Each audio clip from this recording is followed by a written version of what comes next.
I went to Ellston Beach, not only for the pleasures of sun and ocean, but to rest a weary mind. Since I knew no person in the little town, which thrives on summer vacationists and presents only blank windows during most of the year, there seemed no likelihood that I might be disturbed. This pleased me, for I did not wish to see anything but the expanse of pounding surf and the beach lying before my temporary home. My long work of the summer was completed when I left the city, and the large mural design produced by it had been entered in the contest. It had taken me the bulk of the year to finish the painting, and when the last brush was cleaned, I was no longer reluctant to yield to the claims of health and find rest and seclusion for a time. Indeed, when I had been a week on the beach, I recalled only now and then the work whose success had so recently seemed all-important. There was no longer the old concern with 100 complexities of color and ornament, no longer the fear and mistrust of my ability to render a mental image actual, and turn by my own skill alone the dim-conceived idea into the careful draft of a design. And yet that which later befell me by the lonely shore may have grown solely from the mental constitution behind such concern and fear and mistrust. For I have always been a seeker, a dreamer, and a ponderer on seeking and dreaming. And who can say that such a nature does not open latent eyes sensitive to unsuspected worlds and orders of being? Now that I am trying to tell what I saw, I am conscious of 1,000 maddening limitations. Things seen by the inward sight, like those flashing visions which come as we drift into the blankness of sleep, are more vivid and meaningful to us in that form than when we have sought to weld them with reality. Set a pen to a dream, and the color drains from it. The ink with which we write seems diluted with something holding too much of reality, and we find that, after all, we cannot delineate the incredible memory. It is as if our inward selves, released from the bonds of daytime and objectivity, reveled in prisoned emotions which are hastily stifled when we would translate them. In dreams and visions lie the greatest creations of man, for on them rests no yoke of line or hue. Forgotten scenes and lands more obscure than the golden world of childhood spring into the sleeping mind to reign until awakening puts them to rout. Amid these may be attained something of the glory and contentment for which we yearn, some adumbration of sharp beauties suspected but not before revealed, which are to us as the grail to holy spirits of the medieval world. To shape these things on the wheel of art, to seek to bring some faded trophy from the intangible realm of shadow and gossamer, requires equal skill and memory. For although dreams are in all of us, few hands may grasp their moth wings without tearing them. Such skill this narrative does not have. If I might, I would reveal to you the hinted events which I perceived dimly, like one who peers into an unlit realm and glimpses forms whose motion is concealed. In my mural design, which then lay with a multitude of others in the building for which they were planned, I had striven equally to catch a trace of this elusive shadow world, and had perhaps succeeded better than I shall now succeed. My stay in Ellston was to await the judging of that design, and when days of unfamiliar leisure had given me perspective, I discovered that, in spite of those weaknesses which a creator always detects most clearly, I had indeed managed to retain in line and color some fragments snatched from the endless world of imagining. The difficulties of the process and the resulting strain on all my powers had undermined my health and brought me to the beach during this period of waiting. Since I wished to be wholly alone, I rented, to the delight of the incredulous owner, a small house some distance from the village of Ellston, which, because of the waning season, was alive with a moribund bustle of tourists, uniformly uninteresting to me. The house, dark from the sea wind though it had not been painted, was not even a satellite of the village, but swung below it on the coast like a pendulum beneath a still clock, quite alone upon a hill of weed-grown sand. Like a solitary, warm animal, it crouched facing the sea, and its inscrutable, dirty windows stared upon a lonely realm of earth and sky and enormous sea. It will not do to use too much imagining in a narrative whose facts, could they be augmented and fitted into a mosaic, would be strange enough in themselves. But I thought the little house was lonely when I saw it, and that, like myself, it was conscious of its meaningless nature before the great sea. I took the place in late August, arriving a day before I was expected, and encountering a van and 2 working men unloading the furniture provided by the owner. I did not know then how long I would stay, and when the truck that brought the goods had left, I settled my small luggage and locked the door, feeling very proprietary about having a house after months of a rented room, to go down the weedy hill and on the beach. Since it was quite square and had but 1 room, the house required little exploration. 2 windows in each side provided a great quantity of light, and somehow a door had been squeezed in as an afterthought on the oceanward wall. The place had been built about 10 years previously, but on account of its distance from Ellston village, was difficult to rent even during the active summer season. There being no fireplace, it stood empty and alone from October until far into the spring. Though actually less than a mile below Ellston, it seemed more remote, since a bend in the coast caused one to see only grassy dunes in the direction of the village. The first day, half gone when I was installed, I spent in the enjoyment of sun and restless water, things whose quiet majesty made the designing of murals seem distant and tiresome. But this was the natural reaction to a long concern with one set of habits and activities. I was through with my work, and my vacation was begun. This fact, while elusive for the moment, showed in everything which surrounded me that afternoon of my arrival, and in the utter change from old scenes. There was an effect of bright sun upon a shifting sea of waves whose mysteriously impelled curves were strewn with what appeared to be rhinestones. Perhaps a watercolor might have caught the solid masses of intolerable light which lay upon the beach where the sea mingled with the sand.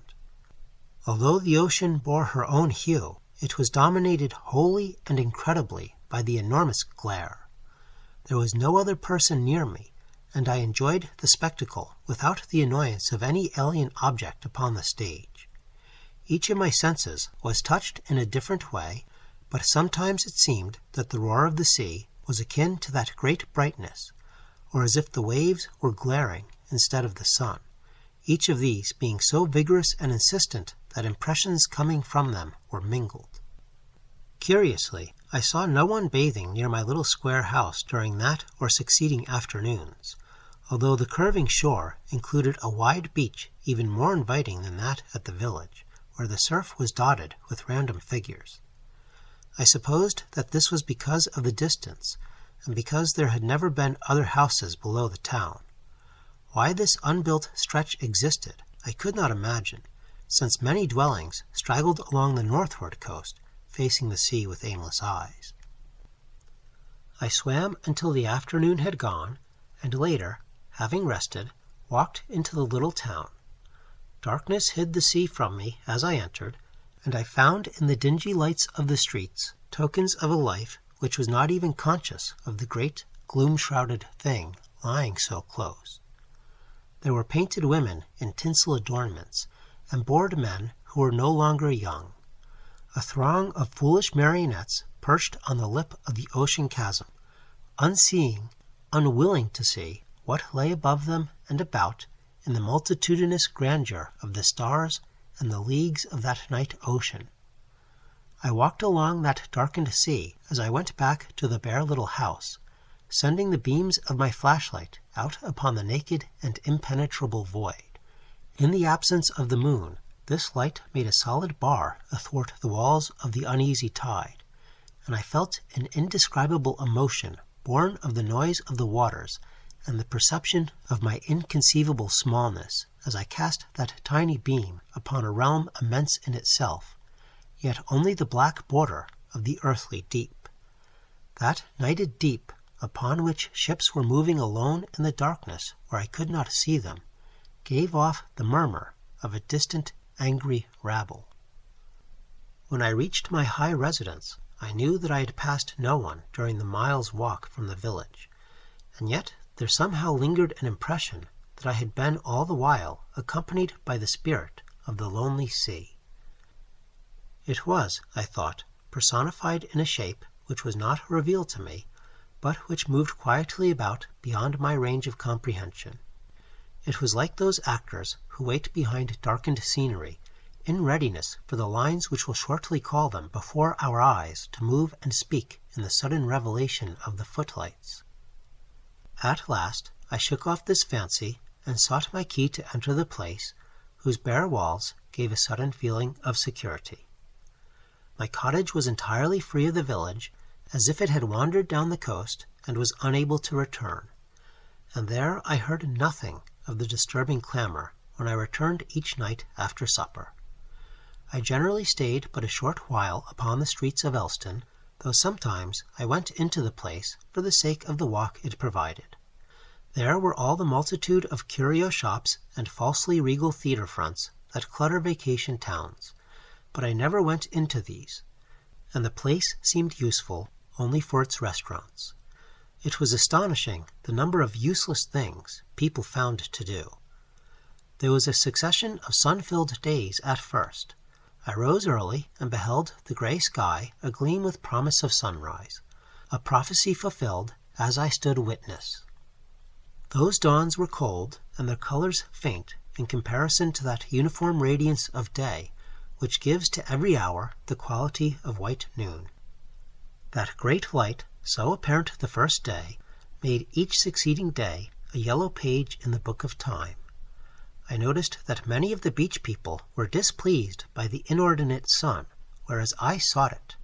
After gray months of toil, the lethargy induced by a physical existence in a region governed by the simple things, the wind and light and water, had a prompt effect upon me, and since I was anxious to continue this healing process, I spent all my time outdoors in the sunlight. This induced a state at once impassive and submissive, and gave me a feeling of security against the ravenous night. As darkness is akin to death, so is light to vitality. Through the heritage of 1,000,000 years ago, when men were closer to the mother sea, and when the creatures of which we are born lay languid in the shallow, sun-pierced water, we still seek the primal things when we are tired, steeping ourselves within their lulling security like those early half-mammals which had not yet ventured upon the oozy land. The monotony of the waves gave repose, and I had no other occupation than witnessing a myriad ocean moods. There is a ceaseless change in the waters. Colors and shades pass over them like the insubstantial expressions of a well-known face, and these are at once communicated to us by half-recognized senses. When the sea is restless, remembering old ships that have gone over her chasms, there comes up silently in our hearts the longing for a vanished horizon. But when she forgets, we forget also. Though we know her a lifetime, she must always hold an alien air, as if something too vast to have shape were lurking in the universe to which she is a door. The morning ocean, glimmering with the reflected mist of blue-white cloud and expanding diamond foam, has the eyes of one who ponders on strange things, and her intricately woven webs, through which dart a myriad colored fishes, hold the air of some great idle thing which will arise presently from the hoary immemorial chasms and stride upon the land. I was content for many days, and glad that I had chosen the lonely house which sat like a small beast upon those rounded cliffs of sand. Among the pleasantly aimless amusements fostered by such a life, I took to following the edge of the tide, where the waves left a damp, irregular outline rimmed with evanescent foam, for long distances, and sometimes I found curious bits of shell in the chance litter of the sea. There was an astonishing lot of debris on that inward curving coast, which my bare little house overlooked, and I judged that currents whose courses diverged from the village beach must reach that spot. At any rate, my pockets, when I had any, generally held vast stores of trash, most of which I threw away an hour or two after picking it up, wondering why I had kept it. Once, however, I found a small bone whose nature I could not identify, save that it was certainly nothing out of a fish, and I kept this, along with a large metal bead whose minutely carven design was rather unusual. This latter depicted a fishy thing against a patterned background of seaweed instead of the usual floral or geometrical designs, and was still clearly traceable though worn with years of tossing in the surf. Since I had never seen anything like it, I judged that it represented some fashion, now forgotten, of a previous year at Ellston, where similar fads were common. I had been there perhaps a week when the weather began a gradual change. Each stage of this progressive darkening was followed by another subtly intensified, so that in the end the entire atmosphere surrounding me had shifted from day to evening. This was more obvious to me in a series of mental impressions than in what I actually witnessed, for the small house was lonely under the gray skies, and there was sometimes a beating wind that came out of the ocean bearing moisture.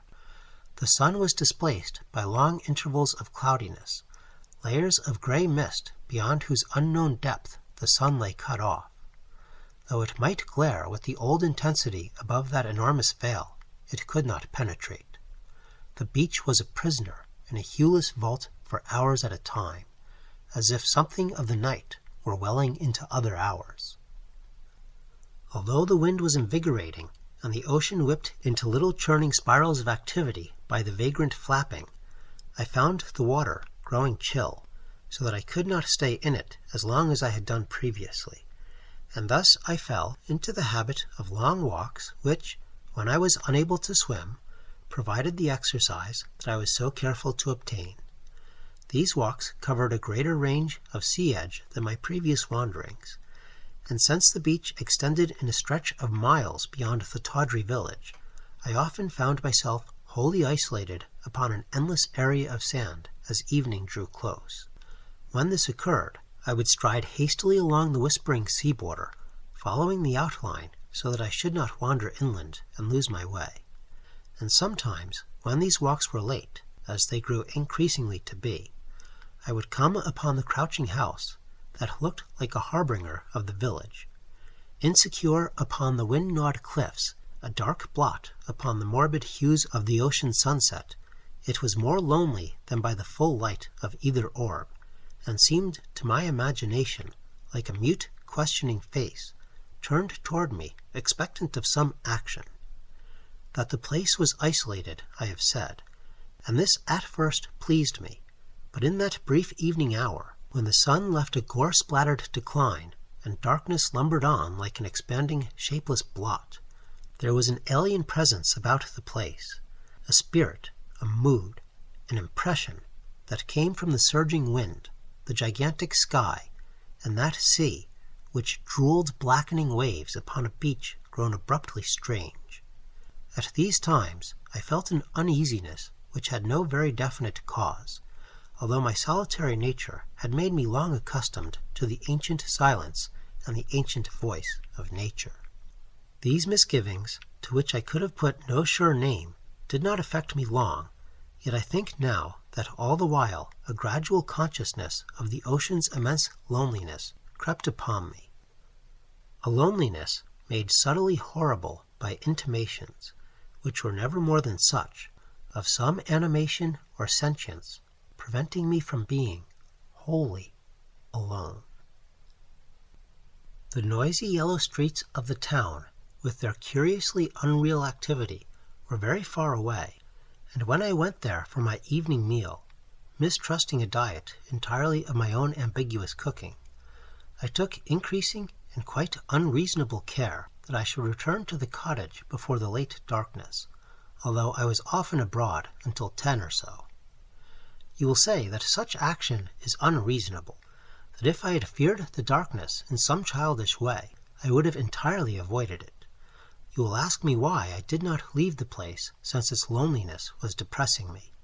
To all this I have no reply, save that whatever unrest I felt, whatever of remote disturbance there was to me in brief aspects of the darkening sun, or in the eager salt brittle wind, or in the robe of the dark sea that lay crumbled like an enormous garment so close to me, was something which had an origin half in my own heart, which showed itself only at fleeting moments, and which had no very long effect upon me. In the recurrent days of diamond light, with sportive waves flinging blue peaks at the basking shore, the memory of dark moods seemed rather incredible, yet only an hour or two afterward I might again experience those moods, and descend to a dim region of despair.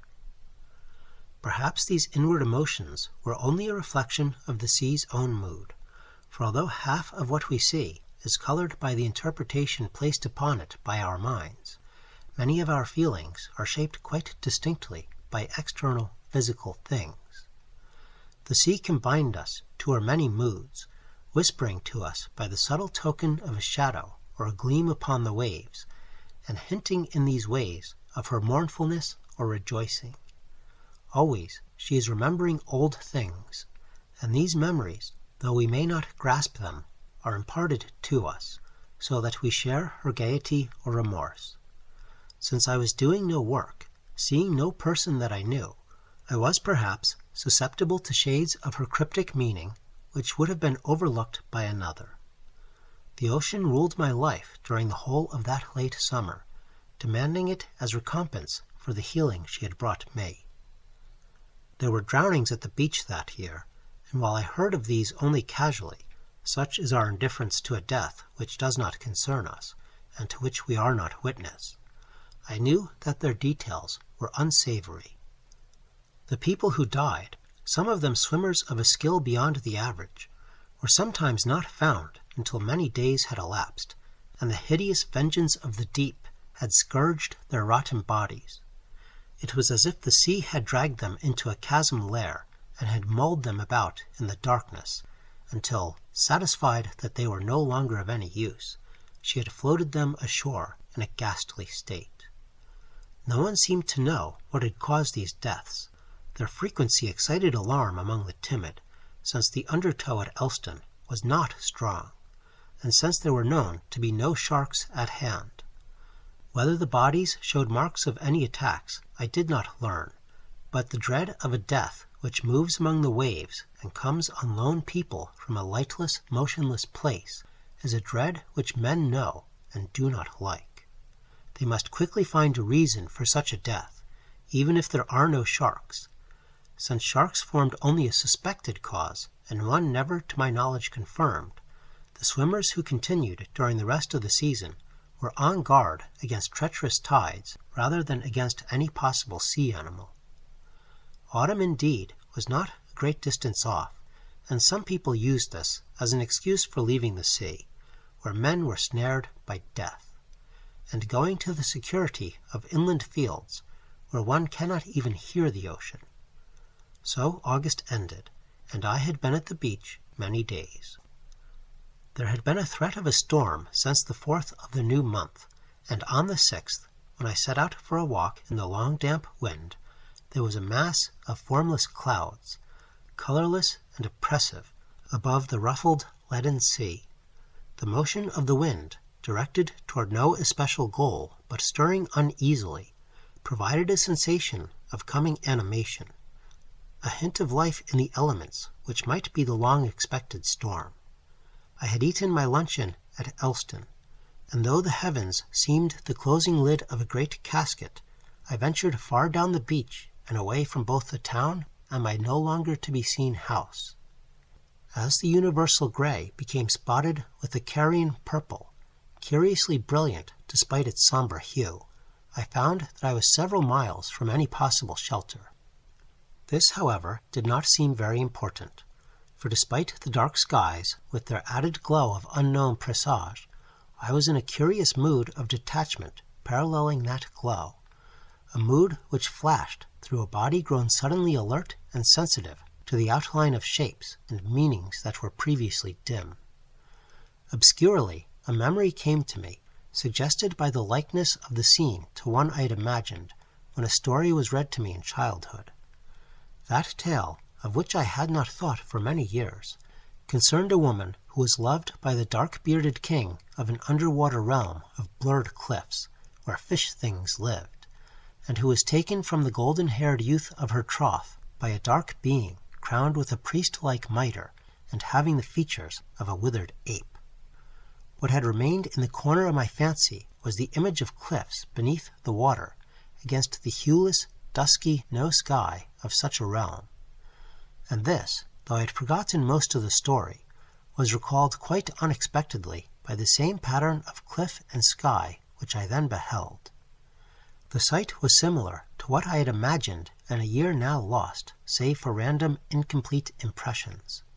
Suggestions of this story may have lingered behind certain irritating, unfinished memories, and in certain values hinted to my senses by scenes whose actual worth was bafflingly small. Frequently, in flashes of momentary perception, the conditions more than the object being significant, we feel that certain isolated scenes and arrangements, a feathery landscape, a woman's dress along the curve of a road by afternoon, or the solidity of a century-defying tree against the pale morning sky, hold something precious, some golden virtue that we must grasp. And yet, when such a scene or arrangement is viewed later or from another point, we find it has lost its value and meaning for us. Perhaps this is because the thing we see does not hold that elusive quality, but only suggests to the mind some very different thing which remains unremembered.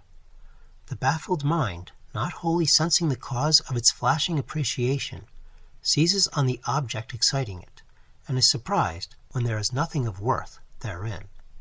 Thus it was when I beheld the purpling clouds. They held the stateliness and mystery of old monastery towers at twilight, but their aspect was also that of the cliffs in the old fairy tale.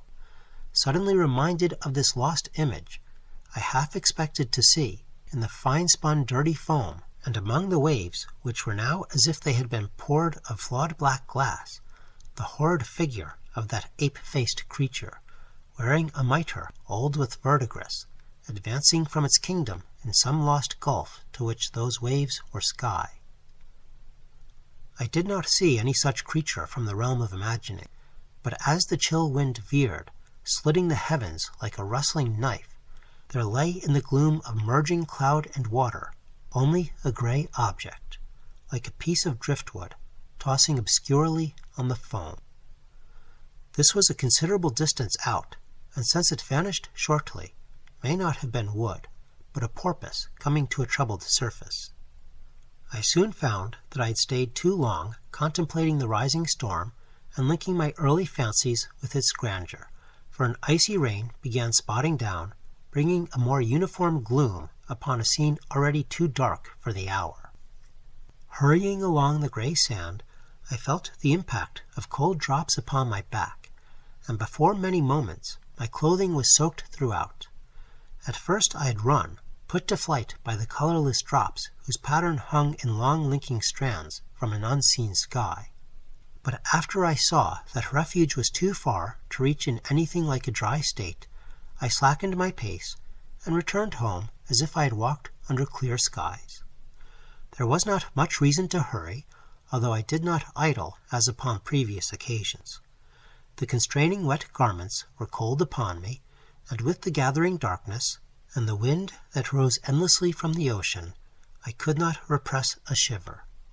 Yet there was, beside the discomfort of the precipitous rain, an exhilaration latent in the purplish, ravelled masses of cloud and the stimulated reactions of my body, in a mood half of exultant pleasure from resisting the rain, which streamed from me now and filled my shoes and pockets, and half of strange appreciation of those morbid, dominant skies which hovered with dark wings above the shifting eternal sea, I tramped along under the grey corridor of Ellston Beach.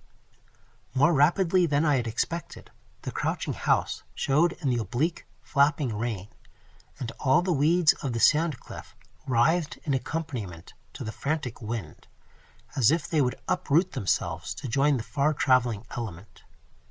Sea and sky had altered not at all, and the scene was that which had accompanied me, save that there was now painted upon it the hunching roof that seemed to bend from the assailing rain.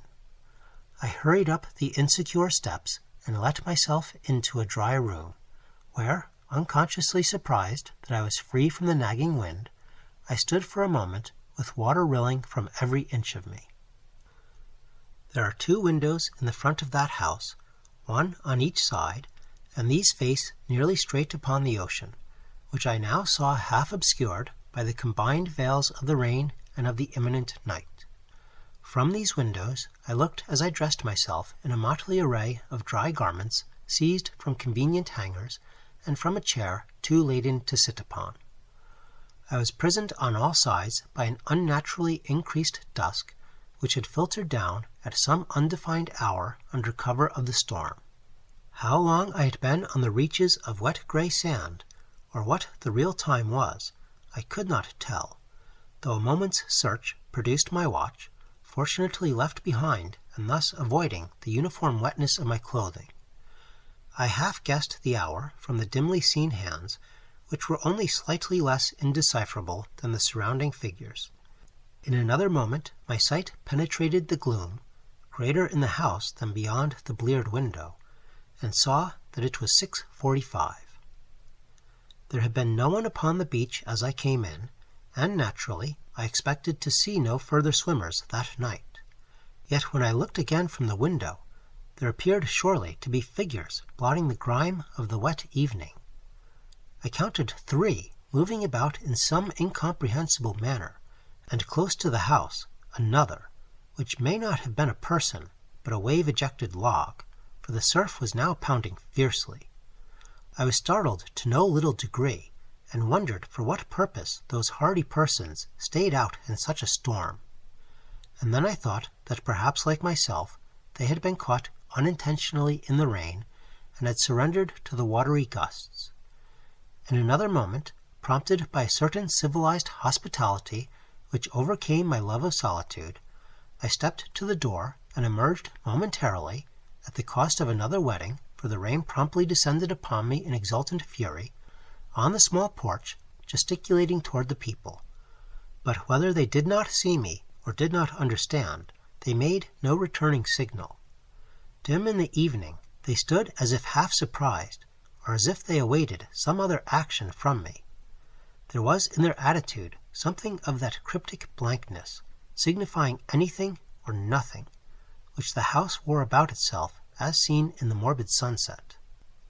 Abruptly there came to me a feeling that a sinister quality lurked about those unmoving figures, who chose to stay in the rainy night upon a beach deserted by all people, and I closed the door with a surge of annoyance which sought all too vainly to disguise a deeper emotion of fear, a consuming fright that welled up from the shadows of my consciousness. A moment later, when I had stepped to the window, there seemed to be nothing outside but the portentous night. Vaguely puzzled, and even more vaguely frightened, like one who has seen no alarming thing, but is apprehensive of what may be found in the dark street he is soon compelled to cross, I decided that I had very possibly seen no one, and that the murky air had deceived me. The aura of isolation about the place increased that night, though just out of sight on the northward beach 100 houses rose in the rainy darkness, their light bleared and yellow above streets of polished glass, like goblin eyes reflected in an oily forest pool. Yet because I could not see them, or even reach them in bad weather, since I had no car nor any way to leave the crouching house except by walking in the figure-haunted darkness, I realized quite suddenly that I was, to all intents, alone, with the dreary sea that rose and subsided, unseen, unkenned, in the mist. And the voice of the sea had become a hoarse groan, like that of something wounded, which shifts about before trying to rise. Fighting away the prevalent gloom with a soiled lamp, for the darkness crept in at my windows and sat peering obscurely at me from the corners like a patient animal, I prepared my food, since I had no intention of going to the village. The hour seemed incredibly advanced, though it was not yet 9 o'clock when I went to bed. Darkness had come early and furtively, and throughout the remainder of my stay lingered evasively over each scene and action which I beheld. Something had settled out of the night, something forever undefined, but stirring a latent sense within me, so that I was like a beast expecting the momentary rustle of an enemy. There were hours of wind, and sheets of the downpour flapped endlessly on the meager walls, barring it from me. Lulls came, in which I heard the mumbling sea, and I could guess that large, formless waves jostled one another in the pallid wine of the winds, and flung on the beach a spray bitter with salt. Yet in the very monotony of the restless elements I found a lethargic note, a sound that beguiled me, after a time, into slumber gray and colorless as the night. The sea continued its mad monologue, and the wind her nagging, but these were shut out by the walls of unconsciousness, and for a time the night ocean was banished from a sleeping mind. Morning brought an enfeebled sun, a sun like that which men will see when the earth is old, if there are any men left. A sun more wary than the shrouded, moribund sky. Faint echo of its old image, Phoebus strove to pierce the ragged, ambiguous clouds as I awoke, at moments sending a wash of pale gold rippling across the northwestern interior of my house, at others waning till it was only a luminous ball, like some incredible plaything forgotten on the celestial lawn. After a while, the falling rain, which must have continued throughout the previous night, succeeded in washing away those vestiges of purple cloud which had been like the ocean cliffs in an old fairy tale. Cheated alike of the setting and rising sun, that day merged with the day before, as if the intervening storm had not ushered a long darkness into the world, but had swollen and subsided into one long afternoon. Gaining heart, the furtive sun exerted all his force in dispelling the old mist, streaked now like a dirty window, and cast it from his realm. The shallow blue day advanced as those grimy wisps retreated, and the loneliness which had encircled me welled back into a watchful place of retreat, whence it went no farther, but crouched and waited. The ancient brightness was now once more upon the sun, and the old glitter on the waves, whose playful blue shapes had flocked upon that coast ere man was born, and would rejoice unseen when he was forgotten in the sepulchre of time. Influenced by these thin assurances, like one who believes the smile of friendship on an enemy's features, I opened my door, and as it swung outward, a black spot upon the inward burst of light, I saw the beach washed clean of any track, as if no foot before mine had disturbed the smooth sand. With the quick lift of spirit that follows a period of uneasy depression, I felt, in a purely yielding fashion and without volition, that my own memory was washed clean of all the mistrust and suspicion and disease-like fear of a lifetime, just as the filth of the water's edge succumbs to a particularly high tide and is carried out of sight. There was a scent of soaked brackish grass, like the moldy pages of a book, commingled with a sweet odor born of the hot sunlight upon inland meadows, and these were borne into me like an exhilarating drink, seeping and tingling through my veins as if they would convey to me something of their own impalpable nature, and float me dizzily in the aimless breeze. And conspiring with these things, the sun continued to shower upon me, like the rain of yesterday, an incessant array of bright spears, as if it also wished to hide that suspected background presence which moved beyond my sight and was betrayed only by a careless rustle on the borders of my consciousness, or by the aspect of blank figures staring out of an ocean void. That sun, a fierce ball solitary in the whirlpool of infinity, was like a horde of golden moths against my upturned face, a bubbling white grail of fire, divine and incomprehensible. It withheld from me 1,000 promised mirages where it granted one. For the sun did actually seem to indicate realms, secure and fanciful, where if I but knew the path, I might wander in this curious exaltation. Such things come of our own natures, for life has never yielded for one moment her secrets, and it is only in our interpretation of their hinted images that we may find ecstasy or dullness, according to a deliberately induced mood. Yet ever and again we must succumb to our deceptions, believing for the moment that we may this time find the withheld joy. And in this way, the fresh sweetness of the wind, on a morning following the haunted blackness, whose evil intimations had given me a greater uneasiness than any menace to my body, whispered to me of ancient mysteries only half linked with earth, and of pleasures that were the sharper because I felt that I might experience only a part of them. The sun and wind and that scent that rose upon them told me of festivals of gods whose senses are a millionfold more poignant than man's, and whose joys are a millionfold more subtle and prolonged. These things, they hinted, could be mine if I gave myself wholly into their bright deceptive power. And the sun, a crouching god with naked celestial flesh, an unknown too mighty furnace upon which I might not look, seemed almost sacred in the glow of my newly sharpened emotions. The ethereal thunderous light it gave was something before which all things must worship astonished.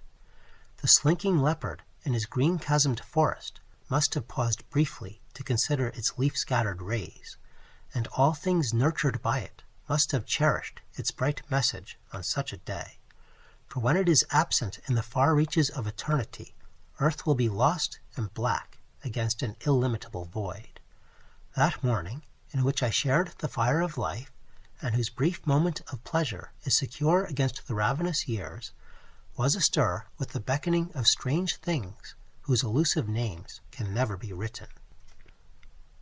As I made my way toward the village, wondering how it might look after a long-needed scrubbing by the industrious rain, I saw, tangled in a glimmer of sunlit moisture that was poured over it like a yellow vintage, a small object like a hand some 20 feet ahead of me, and touched by the repetitious foam.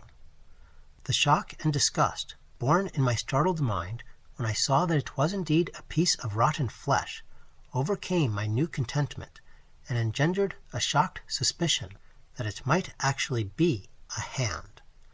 Certainly no fish or part of one could assume that look, and I thought I saw mushy fingers wed in decay.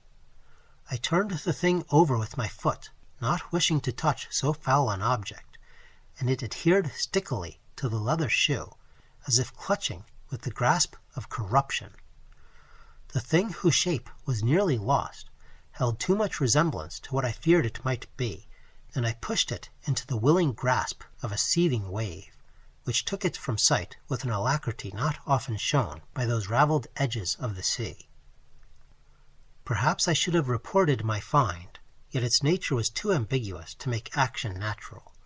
Since it had been partly eaten by some ocean-dwelling monstrousness, I did not think it identifiable enough to form evidence of an unknown but possible tragedy. The numerous drownings, of course, came into my mind, as well as other things lacking in wholesomeness, some of which remained only as possibilities. Whatever the storm-dislodged fragment may have been, and whether it were fish or some animal akin to man, I have never spoken of it until now. After all, there was no proof that it had not merely been distorted by rottenness into that shape. I approached the town, sickened by the presence of such an object amidst the apparent beauty of the clean beach, though it was horribly typical of the indifference of death in a nature which mingles rottenness with beauty, and perhaps loves the former more. In Ellston I heard of no recent drowning or other mishap of the sea, and found no reference to such in the columns of the local paper, the only one I read during my stay.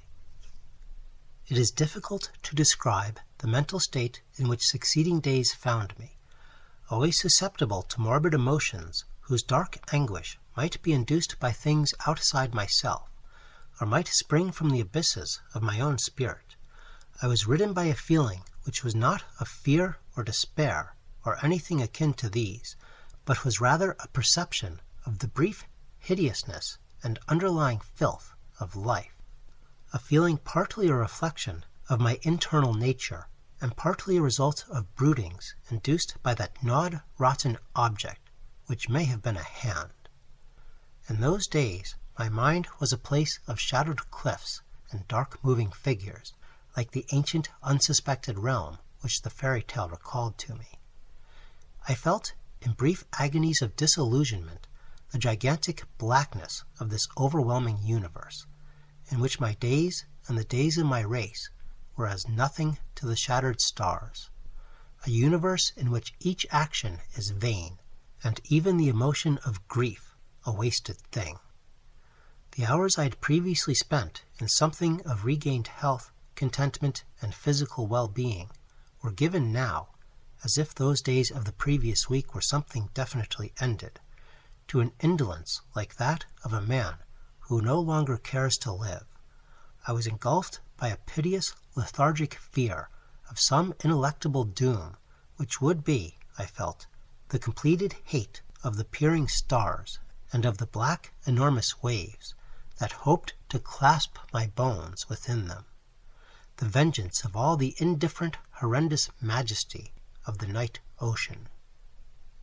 Something of the darkness and restlessness of the sea had penetrated my heart, so that I lived in an unreasoning, unperceiving torment, a torment none the less acute because of the subtlety of its origin and the strange, unmotivated quality of its vampiric existence.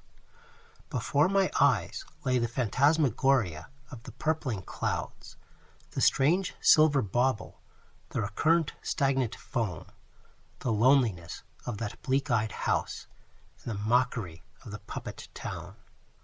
I no longer went to the village, for it seemed only a travesty of life. Like my own soul, it stood upon a dark, enveloping sea, a sea grown slowly hateful to me, and among these images, corrupt and festering, dwelt that of an object whose human contours left ever smaller the doubt of what it had once been. These scribbled words can never tell of the hideous loneliness, something I did not even wish assuaged, so deeply was it embedded in my heart, which had insinuated itself within me, mumbling of terrible and unknown things stealthily circling nearer. It was not a madness, rather it was a too clear and naked perception of the darkness beyond this frail existence, lit by a momentary sun no more secure than ourselves, a realization of futility that few can experience and ever again touch the life about them, a knowledge that, turn as I might, battle as I might, with all the remaining power of my spirit, I could neither win an inch of ground from the inimical universe, nor hold for even a moment the life entrusted to me. Fearing death as I did life, burdened with a nameless dread, yet unwilling to leave the scenes evoking it, I awaited whatever consummating horror was shifting itself in the immense region beyond the walls of consciousness. Thus autumn found me, and what I had gained from the sea was lost back into it. Autumn on the beaches, a drear time betokened by no scarlet leaf nor any other accustomed sign, a frightening sea which changes not, though man changes. There was only a chilling of the waters, in which I no longer cared to enter, a further darkening of the pall-like sky, as if eternities of snow were waiting to descend upon the ghastly waves. Once that descent began, it would never cease, but would continue beneath the white and the yellow and the crimson sun, and beneath the ultimate small ruby, which shall yield only to the futilities of night. The once friendly waters babbled meaningfully at me, and eyed me with a strange regard, yet whether the darkness of the scene were a reflection of my own broodings, or whether the gloom within me were caused by what lay without, I could not have told. Upon the beach and me alike had fallen a shadow, like that of a bird which flies silently overhead, a bird whose watching eyes we do not suspect till the image on the ground repeats the image in the sky, and we look suddenly upward to find that something has been circling above us, hitherto unseen. The day was in late September, and the town had closed the resorts where mad frivolity ruled empty, fear-haunted lives, and where rattled puppets performed their summer antics. The puppets were cast aside, smeared with the painted smiles and frowns they had last assumed, and there were not 100 people left in the town. Again, the gaudy, stucco-fronted buildings lining the shore were permitted to crumble undisturbed in the wind. As the month advanced to the day of which I speak, there grew in me the light of a gray, infernal dawn, wherein I felt some dark thaumaturgy would be completed. Since I feared such a thaumaturgy less than a continuance of my horrible suspicions, less than the too elusive hints of something monstrous lurking behind the great stage, it was with more speculation than actual fear that I waited unendingly for the day of horror which seemed to be nearing. The day, I repeat, was late in September, though whether the 22nd or 23rd I am uncertain. Such details have fled before the recollection of those uncompleted happenings, episodes with which no orderly existence should be plagued, because of the damnable suggestions, and only suggestions, they contain. I knew the time with an intuitive distress of spirit, a recognition too deep for me to explain. Throughout those daylight hours I was expectant of the night, impatient perhaps, so that the sunlight passed like a half-glimpsed reflection in rippled water, a day of whose events I recall nothing. It was long since that portentous storm had cast a shadow over the beach, and I had determined, after hesitations caused by nothing tangible, to leave Ellston, since the year was chilling and there was no return to my earlier contentment. When a telegram came for me, lying 2 days in the Western Union office before I was located, so little was my name known, saying that my design had been accepted, winning above all others in the contest, I set a date for leaving. This news, which earlier in the year would have affected me strongly, I now received with a curious apathy. It seemed as unrelated to the unreality about me, as little pertinent to me, as if it were directed to another person whom I did not know, and whose message had come to me through some accident. None the less, it was that which forced me to complete my plans and leave the cottage by the shore. There were only 4 nights of my stay remaining when there occurred the last of those events whose meaning lies more in the darkly sinister impressions surrounding them than in anything obviously threatening. Night had settled over Ellston and the coast, and a pile of soiled dishes attested both to my recent meal and to my lack of industry. Darkness came as I sat with a cigarette before the seaward window, and it was a liquid which gradually filled the sky, washing in a floating moon monstrously elevated. The flat sea bordering upon the gleaming sand, the utter absence of tree or figure or life of any sort, and the regard of that high moon made the vastness of my surroundings abruptly clear. There were only a few stars prickling through, as if to accentuate by their smallness the majesty of the lunar orb and of the restless, shifting tide. I stayed indoors, fearing somehow to go out before the sea on such a night of shapeless portent, but I heard it mumbling secrets of an incredible lore. Borne to me on a wind out of nowhere was the breath of some strange and palpitant life, the embodiment of all I had felt and of all I had suspected, stirring now in the chasm of the sky or beneath the mute waves. In what place this mystery turned from an ancient horrible slumber I could not tell, but like one who stands by a figure lost in sleep, knowing that it will awake in a moment, I crouched by the windows, holding a nearly burnt-out cigarette, and faced the rising moon. Gradually there passed into that never-stirring landscape a brilliance intensified by the overhead glimmerings, and I seemed more and more under some compulsion to watch whatever might follow. The shadows were draining from the beach, and I felt that they took with or all which might have been a harbor for my thoughts when the hinted thing should come.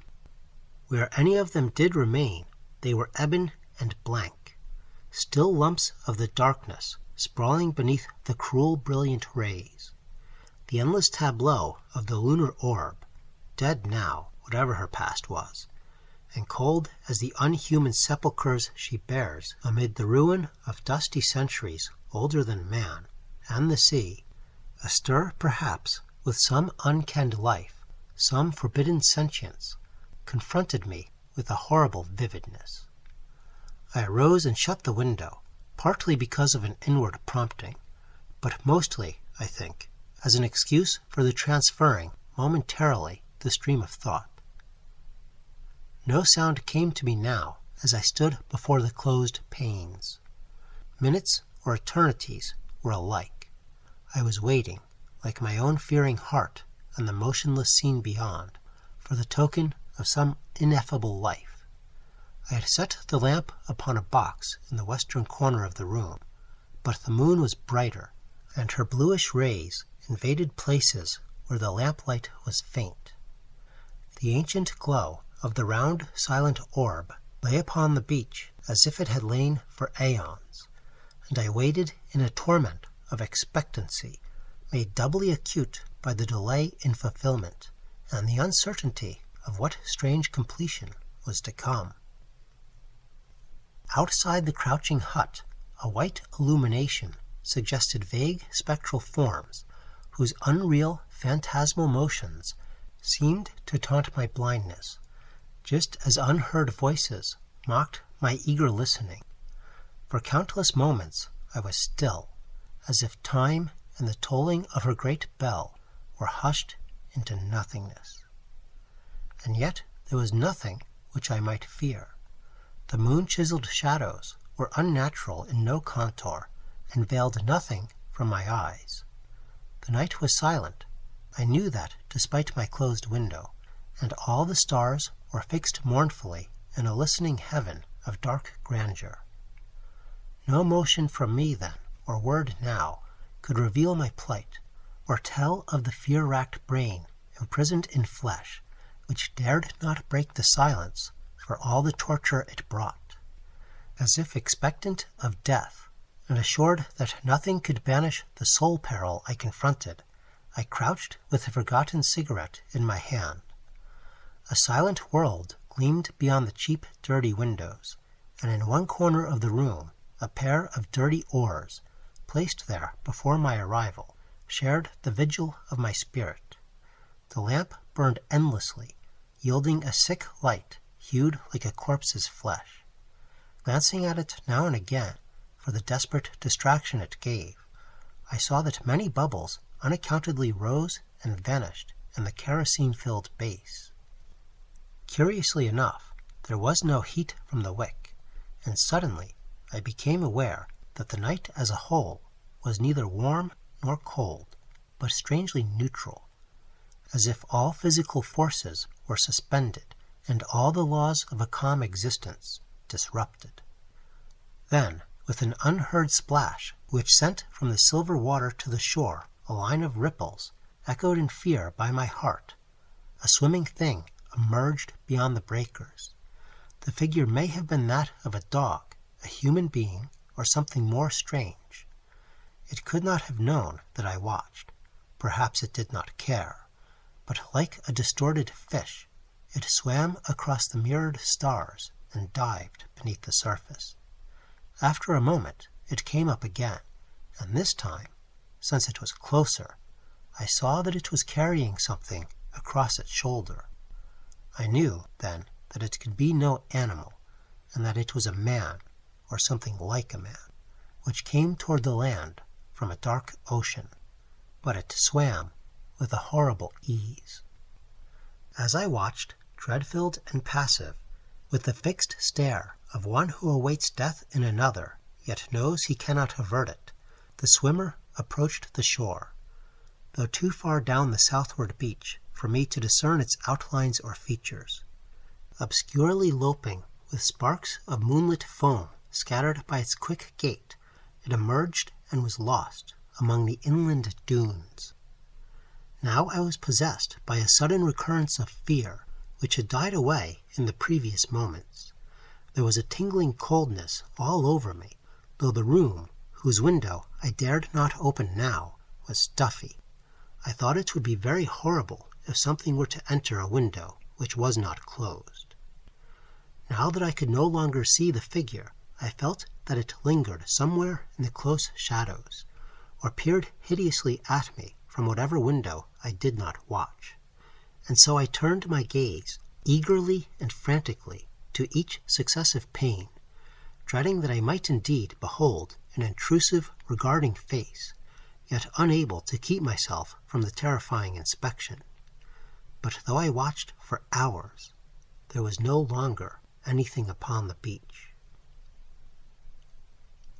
So the night passed, and with it began the ebbing of that strangeness, a strangeness which had surged up like an evil brew within a pot, had mounted to the very rim in a breathless moment, had paused uncertainly there, and had subsided, taking with it whatever unknown message it had borne. Like the stars that promise the revelation of terrible and glorious memories, goad us into worship by this deception, and then impart nothing. I had come frighteningly near to the capture of an old secret which ventured close to man's haunts and lurked cautiously just beyond the edge of the known. Yet in the end, I had nothing. I was given only a glimpse of the furtive thing, a glimpse made obscure by the veils of ignorance. I cannot even conceive what might have shown itself had I been too close to that swimmer who went shoreward instead of into the ocean. I do not know what might have come if the brew had passed the rim of the pot and poured outward in a swift cascade of revelation. The night ocean withheld whatever it had nurtured. I shall know nothing more. Even yet, I do not know why the ocean holds such a fascination for me. But then, perhaps, none of us can solve those things. They exist in defiance of all explanation. There are men, and wise men, who do not like the sea and its lapping surf on yellow shores, and they think us strange who love the mystery of the ancient and unending deep. Yet for me there is a haunting and inscrutable glamour in all the ocean's moods. It is in the melancholy silver foam beneath the moon's waxing corpse. It hovers over the silent and eternal waves that beat on naked shores. It is there when all is lifeless save for the unknown shapes that glide through somber depths. And when I behold the awesome billows surging in endless strength, there comes upon me an ecstasy akin to fear, so that I must abase myself before this mightiness, that I may not hate the clouded waters and their overwhelming beauty. Vast and lonely is the ocean, and even as all things came from it, so shall they return thereto. In the shrouded depths of time none shall reign upon the earth, nor shall any motion be, save in the eternal waters. And these shall beat on dark shores in thunderous foam, though none shall remain in that dying world, to watch the cold light of the enfeebled moon playing on the swirling tides and coarse-grained sand. On the deep's margin shall rest only a stagnant foam, gathering about the shells and bones of perished shapes that dwelt within the waters. Silent, flabby things will toss and roll along empty shores, their sluggish life extinct. Then all shall be dark, for at last even the white moon on the distant waves shall wink out. Nothing shall be left, neither above nor below the somber waters. And until that last millennium, as after it, the sea will thunder and toss throughout the dismal night.